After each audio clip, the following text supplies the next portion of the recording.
Hello guys, welcome. Ngayon meron tayong pasyente is GM P5. So LED yan. Yun. So ang complaint, ang problema is yung display daw. So meron tayong pamalit dyan. So galing sa luma nating ilaw, ayan, display. Then pag ganito, magpapalit ka ng display, papalit ka rin ng touchpad or yung touch switch, yung button switch na yan, ganito. Yan. So papalitan din natin yan. So ito mga luma na rin to, pero gumagana pa. So yan ipapalit natin. So ganito pala, meron nitong dalawang version. So ito mga lumang version, 4 na button lang. Yung bago nito may enter sa gitna. So saktong-sakto, luma version pa yung yung sa ano natin, sa ilaw. So yan ikakabit natin. So kung titingnan natin yung sira, yan o, yung display niya putol.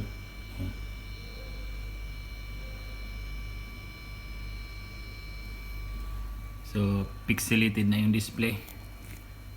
So ang gagawin dyan natin, babaklasin natin dito, tatanggalin natin yung itong switch niya o touchpad, then yung display sa loob, kakabit natin yan. So the rest naman ng ilaw okay naman, ayan.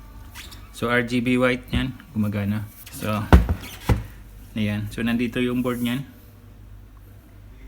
then ayan, standby. Bubuksan natin yan.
So ayan, natanggalan natin. Yan yung loob. Nandito yung display. Ayan.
Yan.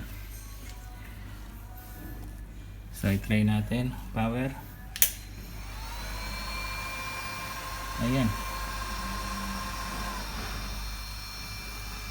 Ngayon subukan natin yung switch kung gumagana. Ayan.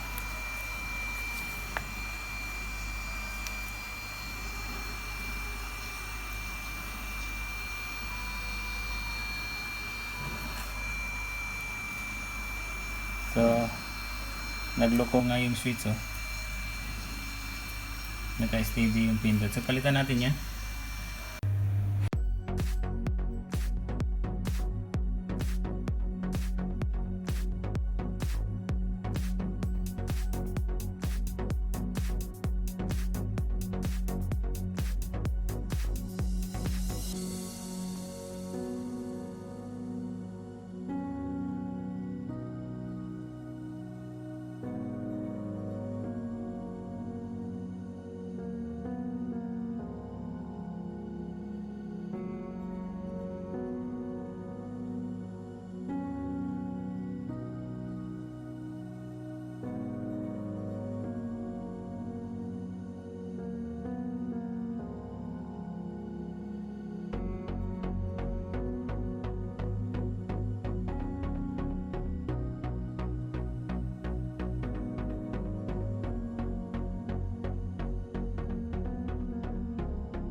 Yan, good na yung switch.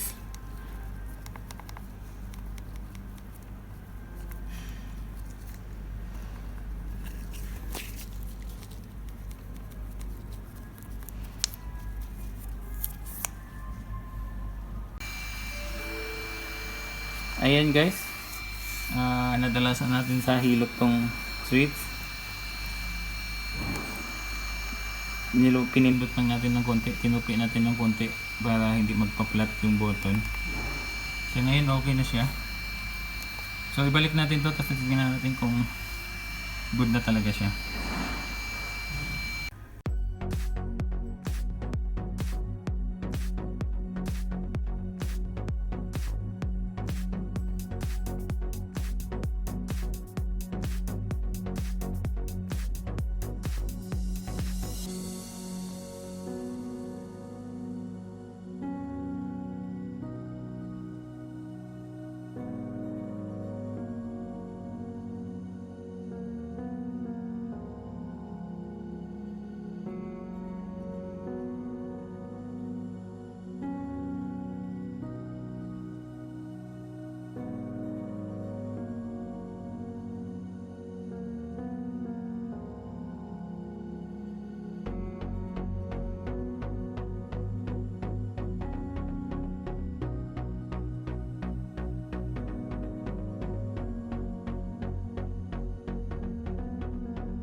Ayan.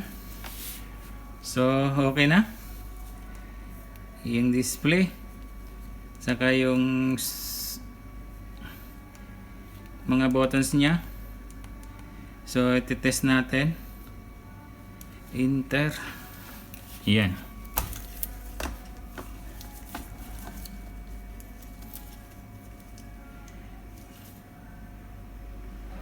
So okay na yung ilaw. So na-repair na natin. So ang pinalitan lang natin is itong pixelated display. Ayan guys, okay na yung ilaw natin. Ayan. Binabad na rin natin yung mga ilang minutes. Then tinesting na natin lahat. Okay na. So consider na na-fix na natin to o na-repair na natin tong unit na to. So kung titingnan natin yung display, ayan. So malinis, parang bagong bago. Then yung mga buttons niya okay naman lahat. Then ayan. So na-repair na natin to. So ayan, salamat sa mga nanonood at huwag kalimutan mag-subscribe. I-like na rin ang video kung nagustuhan nyo para marami pa tayong mga tutorial na gagawin. Maraming salamat po. Thank you.